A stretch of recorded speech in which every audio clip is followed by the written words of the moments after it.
Welcome back once again to ChRAWnology, Episode 3. My name is David Thacker. That guy over there, that's Neil Trauma. Say hi, Neil. Hi, Neil. We are both fathers, so look forward to a lot of dad jokes in the near future. An episode-by-episode recap of at this point, WWF's Monday Night Raw. This time, Episode 3. Episode 3. From January 25th, 1993, coming at you one more time from the Grand Ballroom at Manhattan Center. But we start the show thinking to ourselves, is this just a continuation of what happened last week? Because that tow truck bit, I don't think Vince McMahon forked out for a tow truck rental 2 weeks in a row, did he? He did not, Dave. In fact, this show was recorded. This is taped. We are already done with weekly live Raws here in episode 3. This show was taped right after last week's Raw. So this was all one shot in New York City, which does make a lot of sense because that meant Vince also didn't have to fly the crew in from Sacramento on 24 hours notice because last night was the Royal Rumble in Sacramento, California. But yeah, this was actually taped last week. So only one tow truck rental on the old ledger sheet for Vince McMahon. Is there any backstory from the Royal Rumble that we need to know before we just sort of find our way moving into the episode? Not necessarily. I did bite the bullet and watch the entire 1993 Royal Rumble before we recorded. You don't really have to bend my arm to get me to watch early 90s WWF pay-per-views, but I will admit that Royal Rumble 93 is a slight bit of a slog. I'll hit on the results quick just so everybody's on the same page of where we're at in history here. Steiners beat the Beverly Brothers in the opener. Shawn Michaels retains the Intercontinental title against Marty Jannetty. The question of whose corner will Sherry be in was kind of sort of answered. She did turn on Shawn during the match. She tried to hit him with a shoe, the weapon of choice of Sherry Martel, but she missed, hit Marty, and it led to Shawn retaining the IC title. And before we're done recording the show today, I should also mention what happens to Marty Jannetty, but we can hit on that later on. Bam Bam Bigelow beat the Big Boss Man. Bret Hart retained the World Championship against Razor Ramon, and it was Yokozuna who emerged victorious in the Royal Rumble match. He threw out the Macho Man at the end of the match to win, and other highlights included Bob Backlund setting the all-time length record in the Royal Rumble, even though he lost, and the debut of a man named the Giant Gonzalez, who we will also talk about later on in the show. Okay, I feel like I don't even need to watch that Royal Rumble now. Thank you for saving me the time and trouble. We start the show with Repo Man pulling up in the tow truck with Macho Man's hat once again, and that is indeed our first match running into the building. The Repo Man just with onlookers going, what is happening? What's going on? Who is that man? Why is he running into that building? And I felt like at that moment I was those people. I understood exactly what was happening, and I still was confused as to why I was watching this happening. Well, imagine the scene if you actually are a New Yorker here. You're just out on a Monday night in 1993, and you see this crazy guy in a mask holding a ridiculous multicolored hat. He runs into a tow truck as cameras and I presume a boom mic guy and whatever other technical support there needs to be. Like, imagine you don't know there's wrestling being recorded inside the building and you see that happen. Then the tow truck just pulls around the block and returns to the front of the building. And then the crazy masked guy with the hat jumps out of the tow truck and runs back into the Manhattan Center. Just imagine how you would feel watching this scene unfold in real life. I guess you'd turn to your friend and go, only in New York, right? And then carry on with your daily life. Bro, you're probably right. The original Raw music, I love it so much. It's that cheesy, ultra weird, like super highlight package music with a lot of saxophone that eventually, I guess, would segue into Val Venus's music. But we start the show with Bobby the Brain Heenan and Vince McMahon and Rob Bartlett all standing next to each other, even though Rob Bartlett, our favorite of this show, was doing everything he could to antagonize Bobby the Brain Heenan for the last couple of weeks. So I guess that just sort of quickly went in everyone's ear and out the other, and we'll never speak of it again. They're kind of at each other's throats a little bit. I mean, I think it's obvious that Heenan hates Rob Bartlett both in storyline and in real life. And I will give Rob Bartlett credit, and we'll get to this later on, but I mean, he was actually probably the best Rob Bartlett on this show. He is slightly improving. Like, he was much better here than he was in the first episode. He kept the terrible impressions to a minimum. And in fact, he did a Randy Savage impression in the opening match that was actually pretty spot on. So I'm actually going to give Bartlett credit that of all the shows we've seen him on, he was the best in this one. Now, it's a low bar to cross, but he was better in this one than he's been. Fair enough. Match 1, Repo Man versus Randy Savage. They went about 13 minutes in the Battle of the Repossessed Hat. It wasn't a bad match. It was actually a pretty good match. Randy doing Randy magic and Repo Man putting him over pretty good, and a lot of back and forth. And I got to tell you, it's as far as matches go, it was a good match. Was the storyline worth it? No. Were we all better off because this match happened? No. Is this going to go down in wrestling history? No. But it was a pretty good match. Yeah, it was fun. And I mean, this is pretty much it for the Repo Man having any kind of impact in the WWF. He's basically done. I think we see him a few more times, but he's basically done after this match anyway. I was a little bit disappointed though, because they planted the seeds on last week's show for this to actually make sense, because Randy Savage had feuded with Ric Flair for almost all of 1992. And since they were building to the Perfect Flair match, the loser leaves town match, and Savage had been aligned with Perfect at the end of 92, they actually planted the seeds on last week's show that Randy Savage said that he thinks Bobby Heenan might have put Repo Man up to attacking him. And I thought the storyline was supposed to be that Repo Man was going to take out Savage so that he couldn't help Perfect win the match. But then they don't mention that really at all here, and it doesn't play into the main event at all. So this really is pointless. I guess I gave them too much credit when I thought it was going to have a point, but I think it was just an excuse to build up a match last week and deliver on it this week. And in that regard, it did the trick. Savage is great, and the match was fine. Fair enough. And even though this match won't last in wrestling history, it was at a key point in American history. January 25th, 1993, just a couple of days after Bill Clinton took the oath of office. They made Hillary Clinton and Tipper Gore references and what they wore to the balls. Someone busted out a Rush Limbaugh impression when Rush was actually relevant in the early 90s.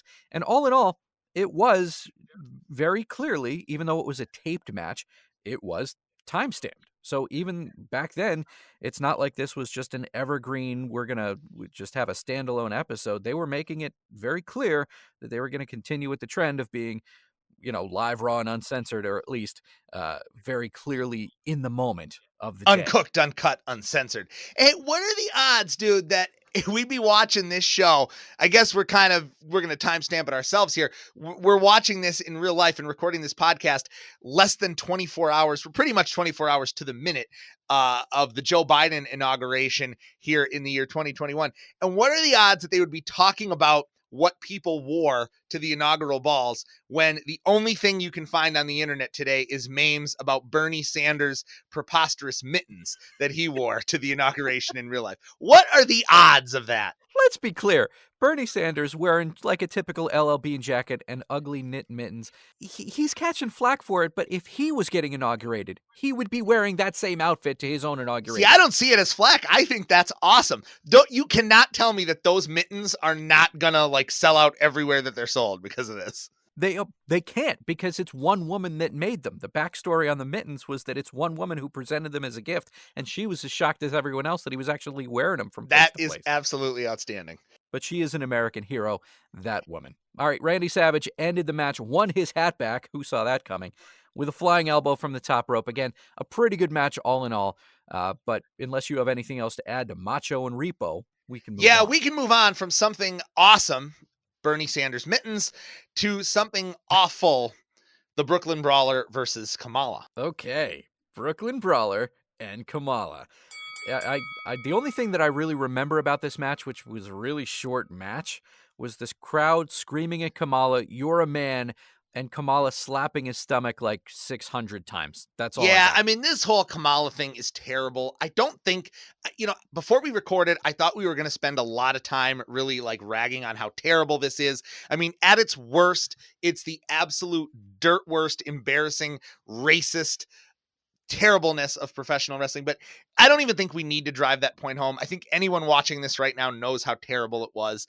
I will say, confession, that I think the gimmick of like a, barbaric headhunter from the jungle isn't that terrible in wrestling. Like in the cartoonish world of wrestling, it can work. Like we'll see the head shrinkers throughout a lot of 93, and that gimmick works. This one doesn't work because when you make him a baby face, he needs to somehow become, I don't know if intelligent is the right word. The point is, what they're doing with this gimmick is they literally are telling you that Kamala is subhuman.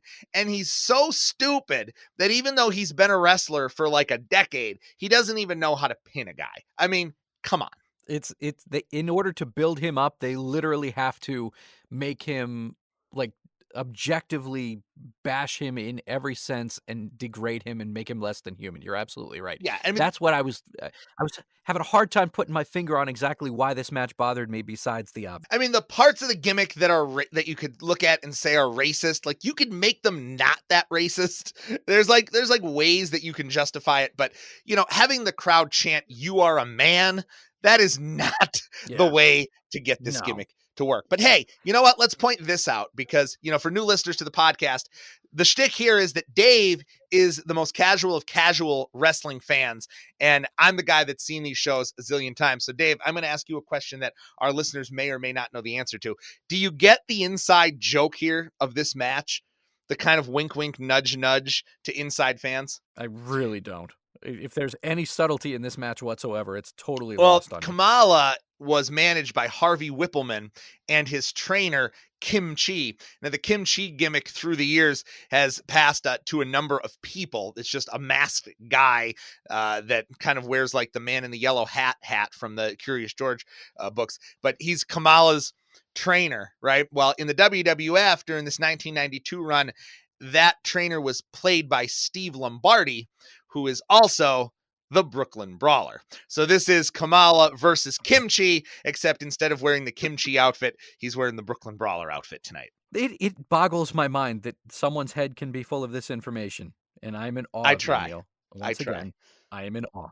Hey, speaking of Right. Whippleman, is it Royal Rumble report time? They talked about him a lot in the middle of the match because the Royal Rumble recap with the fabulous Mean Gene Okerlund, it set my heart aflutter for a number of reasons. The first being, not only did he recap the match, he encouraged you to buy the Royal Rumble on VHS in 2 weeks. And wrestling VHS tapes is really how I became a fan to begin with. I made my dad rent WrestleMania 7. That was the one with the Ultimate Warrior and Hulk Hogan, right? That's 6. 6. I made him rent WrestleMania 6 like 14 times for me. And I'm sure my dad was thrilled to be watching the same wrestling VHS tape again and again and again. But Gene Okerlund recapping the Royal Rumble slightly better than what you did. The thing that sticks out in my mind about this, as far as the results go, when Mean Gene says the line, presumably setting up a championship match at WrestleMania, provided that Bret Hart retains the title between now and April, as if there was going to be some sort of title change between the Royal Rumble and WrestleMania when they're trying to build up a main event match. You never know, Dave. You never know. I guess the house shows still needed to sell out or whatever. Exactly. Okay. Gene, I loved his recap of the debut of Narcissus. I left this out of my Royal Rumble report. Bobby Heenan debuts Lex Luger in his new WWF gimmick as the narcissist Lex Luger, and Gene Okerlund hits the nail on the head, capturing my sentiments exactly on Lex Luger when he says, "Now, I'm not a big Lex Luger fan." The most backhanded compliment he could give. I'm not a big Lex Luger fan, but his muscles sure looked good. It's about Lex Luger in a nutshell there. Yeah, pretty much. He was sort of stiff in every match that he was in. But that said, the Royal Rumble report, always a highlight for me. And hey, since you know what, reports on shows, if they're a highlight for you, I got to mention this because your favorite topic was brought up one more time. The Headlock on Hunger show. It's finally here, Dave. Yay. This is the last time they're going to mention it because it happens in between this Raw and the next Raw that we're going to watch. So you've been really excited about this. You've been really into Headlock on Hunger. Do you want to know what happens on the show? Yes, please. Headlock on Hunger at Madison Square Garden saw the following matchups. Tito Santana pins Skinner. Randy Savage pinned Ted DiBiase. Not a bad match there. Tatanka pinned Damian Demento. Bret Hart retained the world championship against Bam Bam Bigelow. Mr. Perfect defeated Ric Flair. The Head Shrinkers defeated the awesome tag team of Virgil and Jim Powers. Typhoon pinned the Berserker, a main event in any arena in the country. Razor Ramon pinned the Big Boss Man. The Undertaker pinned IRS. Rick and Scott Steiner defeated the Beverly Brothers. And in an epic main event, Bob Backlund defeated Intercontinental Champion Shawn Michaels via count out. I was about to say he couldn't possibly have pinned him, but that sounds like The headlock has been placed on Hunger, Dave. But hey, you know what? It's all for a good cause. $100,000 to the Red Cross because of that show. So I guess we could say kudos WWF for that. Congratulations to the Red Cross. Let's never speak of this again. So we go to our main event. It is quite the main event with two of the biggest names in the industry at that point, and still to this day, kind of. We see Mr. Perfect and Ric Flair, the Nature Boy, in a loser leaves town match, in an actual loser leaves town match. It was. This was it. This was Flair's last television appearance for the WWF until 2001. He was going out here. The story is that when Ric Flair left WCW in the first place to come to the WWF, Vince told him, straight up man to man, if you're ever unhappy with your position and you ever want out, you can leave. I won't stop you. And he actually, amazingly, was true to his word. After Flair pretty much carried the promotion through early 92 into late 92, Vince made the decision that he was going to start pushing younger guys. And much like he did with Randy Savage, he was going to push Flair, down the card and make him a little bit more of an upper mid card character. And Flair decided he still wanted to be a top guy. The door was open to come back to WCW. He asked for his release. He got it. And this is it. He does this match with Perfect. It's great. And then he leaves the WWF. Well, what would happen if those two quote unquote mid card guys, as the younger guys were getting a push? Wouldn't it have been more worthwhile to just have a couple of Macho Man Ric Flair matches and have Macho retire Ric Flair as opposed to Mr. Perfect? And nothing against Mr. Perfect, but it just seems like there could have been a bigger name that sent him home. Well, yeah, but then again, Dave, you got to remember this. I mean, Savage is getting moved down the card too. So you want to give that rub to Mr. Perfect, who they were pushing here as a main event guy. So you have him beat Flair. And now, he gets to be the guy who ran Ric Flair out of the WWF. In fact, I could argue that maybe it should have been an even younger guy, but that would have required more building up here, quite frankly. I mean, the feud was already there. That Perfect was the guy Flair was feuding with. So I think the pieces just all fell into place here. And probably on a personal level, they had worked together. Perfect managed Flair through 91 and 92. So I think Flair probably was just happy to put on a great match with Perfect and, put him over on the way out. And it was a great match. It went on for quite a long time. There were a lot of great spots. There were a lot of great bumps. Ric Flair did wonderful Ric Flair stuff. Mr. Perfect was a good foil for him. Got opened up in the middle of the match. Got to see a little paint in the ring. But all in all, Ric Flair did the thing. He did the business. What's the phrase here that I'm looking for? Not did the business, did the job. That's the one, right? Yeah, did the job. Did the job. Went home, retired, and as far as matches go on early Raws, to me, this is the best one that we've seen in our 3 episodes. And think about this, Dave, how much we raved last week about the Mr. Perfect Terry Taylor match, and then we loved that Ric Flair Tito Santana match. Remember that in real life, those happened about a half an hour before this one. So wow. Talk about great performances. Flair and Perfect put on those performances all in the same night. So kudos to those guys. Yeah, seriously. Especially considering how much Ric Flair was still drinking at that point. To go back to back, incredible. So there it is, episode 3 of Monday Night Raw. And Neil, I have to ask you, what stands out in your mind? Who is your MVP? Well, this is a tough call here because the Flair Perfect match is so good. I feel like it's almost a tie that we want to give it to Flair and Perfect as MVPs of this show. But then I also double back on, let's not discount Bobby Heenan here. I mean, he does a great job on commentary pulling for Flair in the main event. He makes Rob Bartlett listenable throughout this show, and he really drives the point home that Bobby the Brain Heenan should have been the color commentator on Raw in the first place. So I'm almost tempted to give it to the Brain. Do we give it to Bobby Heenan, or should we just one last time, because we're not going to see him for so long, is the MVP Ric Flair? It has to be, because it's our last chance for many, many, many, many years. You've talked me into it. Ric Flair, our MVP for this week. Next week, after that awesome match, Vince McMahon actually has the unmitigated gall going into the commercial to say, wait until you hear the match we have for you next week. So Dave, tell them now, what match did Vince come up with it's so big it tops Flair and Mr. Perfect in a loser leaves town match? What is it? It is Typhoon versus Doink the Clown. And we know he's a clown because on the screen it says Typhoon versus Doink, and then in parentheses, the Clown. I can't. I love wrestling so much in spite of itself. This is an abusive it really is why I love wrestling. I mean, it honestly is. I can't wait. There is no chance that the show next week's going to be even remotely good when the best thing they could think of to promote about it is Typhoon versus Doink, and I can't wait. I'm giddy with excitement. I might watch it as soon as we stop recording this show. Going back to back, just like the Nature Boy and Mr. Flair. Yes, my homage to Ric Flair and Mr. Perfect. That was a great Raw, by the way. That's probably, I think that's the best of the three we've watched. They are getting better as they go on. I entirely agree. That was Raw episode 3. He's Neil Trauma. Any final thoughts, Neil, or should we just wrap this up and go watch episode 4? Yeah, let's wrap this up. I got to get to Typhoon versus Doink, the Clown. He's Neil Trauma.